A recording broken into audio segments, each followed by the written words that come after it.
दोस्तों, इतिहास में अद्वितीय हैं माता गुजरी जी, जिन्होंने अपने पति गुरु तेग बहादुर जी को भेजा था धर्म रक्षा हेतु शहीदी के लिए। नारी शक्ति का प्रतीक, सेवा, परोपकार, त्याग, उत्सर्ग की शक्ति स्वरूपता माता गुजरी जी का जन्म करतारपुर निवासी लालचंद और बिशन कौर जी के घर 1627 में हुआ था। 8 वर्ष की आयु में उनका विवाह करतारपुर में श्री गुरु तेग बहादुर साहिब जी के साथ हुआ। विवाह के कुछ समय पश्चात गुजरी जी ने करतारपुर में मुगल सेना के साथ युद्ध को अपनी आंखों से मकान की छत पर चढ़कर देखा। उन्होंने गुरु तेग बहादुर जी को लड़ते देखा और बड़ी दिलेरी से उनकी हौसला अफजाई कर अपनी हिम्मत और धैर्य का परिचय दिया। सन 1666 में पटना साहिब में उन्होंने 10वें गुरु गोबिंद सिंह जी को जन्म दिया।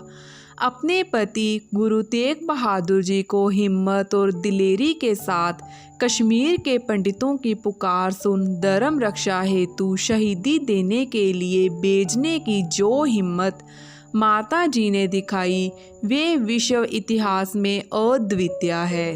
1675 में पति की शहीदी के पश्चात उनके कटे पावन शीश जो भाई जीता जी लेकर आए थे के आगे माता गुजरी जी ने अपना सिर झुकाकर कहा, आपकी तो निभ गई, यही शक्ति देना कि मेरी भी निभ जाए। 1704 में आनंदपुर पर हमले के पश्चात आनंदपुर छोड़ते समय सरसा नदी पार करते हुए गुरु गोबिंद सिंह जी का पूरा परिवार बिछड़ गया।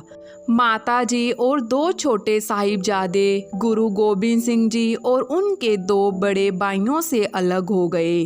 सरसा नदी पार करते ही गुरु गोबिंद सिंह जी पर दुश्मनों की सेना ने हमला बोल दिया। चमकौर साहब की गढ़ी के इस भयानक युद्ध में गुरु जी के 2 बड़े साहिबजादों ने शहादतें प्राप्त की। साहिबजादा अजीत सिंह को 17 वर्ष और साहिबजादा जुझार सिंह को 14 वर्ष की आयु में गुरु जी ने अपने हाथों से शस्त्र सजाकर मृत्यु का वरण करने के लिए धर्म युद्ध भूमि में भेज दिया था। सरसा नदी पर बिछुड़े माता गुजरी जी और छोटे साहिबजादे जोरावर सिंह जी 7 वर्ष और साहिबजादा फतेह सिंह जी 5 वर्ष की आयु में गिरफ्तार कर लिए गए।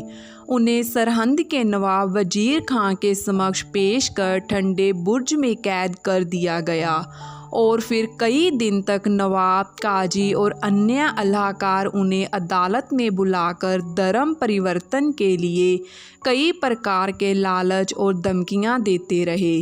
दोनों साहिबजादे गर्ज कर जवाब देते, हमारी लड़ाई अन्याय, अधर्म और जुल्म तथा ज़बरदस्ती के खिलाफ है। हम तुम्हारे इस जुल्म के खिलाफ प्राण देंगे लेकिन झुकेंगे नहीं। और 26 दिसंबर 1704 को वजीर खां ने उन्हें जिंदा चुनवा दिया। साहिबजादों की शहीदी के पश्चात बड़े धैर्य के साथ ईश्वर का शुक्राना करते हुए माता गुजरी जी ने अरदास की और 26 दिसंबर 1704 को प्राण त्याग दिए। आज भी माता गुजरी जी के इस दिलेरी और बहादुरी भरे काम का सभी शुक्राना अदा करते हैं। धन्यवाद दोस्तों।